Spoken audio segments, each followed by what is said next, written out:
ईशान किशन भाई बछड़ी ने आज दो काम किए हैं, जरा एक बारी कमेंट बॉक्स में एग्री और डिसएग्री कर दो जरा। आज दो काम किए हैं ईशान किशन ने। एक तो उसने अपना यह बता दिया कि आ गया, और मेरी जो फॉर्म थी वो सिर्फ और सिर्फ डोमेस्टिक में ही नहीं थी, मेरी इंटरनेशनल क्रिकेट में भी इस तरीके की तबाही अब देखने को मिलेगी। इस लड़के को एक ऐसी ठोकर लगी है कि उस ठोकर के बाद ये इतना समझ गया है कि नॉर्मल क्रिकेट 130-40 के स्ट्राइक रेट से खेल के होगा कुछ नहीं। 164-65 के स्ट्राइक रेट से खेल के ईशान किशन, मतलब वो यशस्वी जायसवाल बाहर है, यशस्वी जायसवाल जैसे लड़के बाहर हैं 165 के स्ट्राइक रेट से खेल के।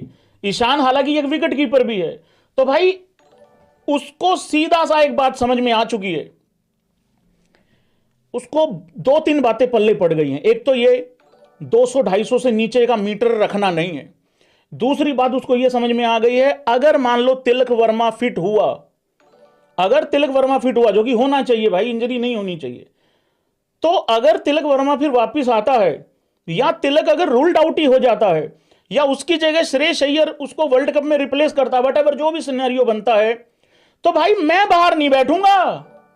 बाहर कौन बैठेगा बताना जरा एक बारी। समझ में आ रहा? उसने आज दो काम क्या किए हैं।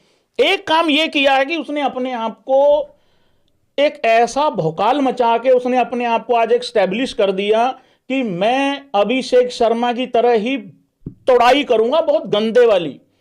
ये तो सूर्या भाऊ के रन आगे, नहीं तो भाई अभिषेक जब आउट हुआ तो ऐसा ही लग रहा था कि गए गए गए।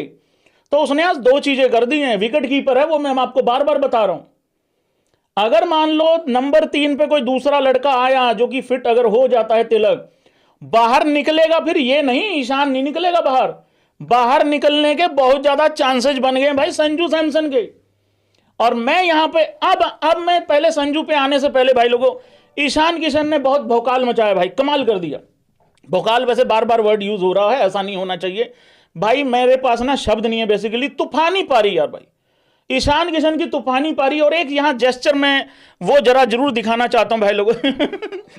आज न्यूजीलैंड के सारे बंदों का ऐसा ही चेहरा हो रखा है भाई लोगों।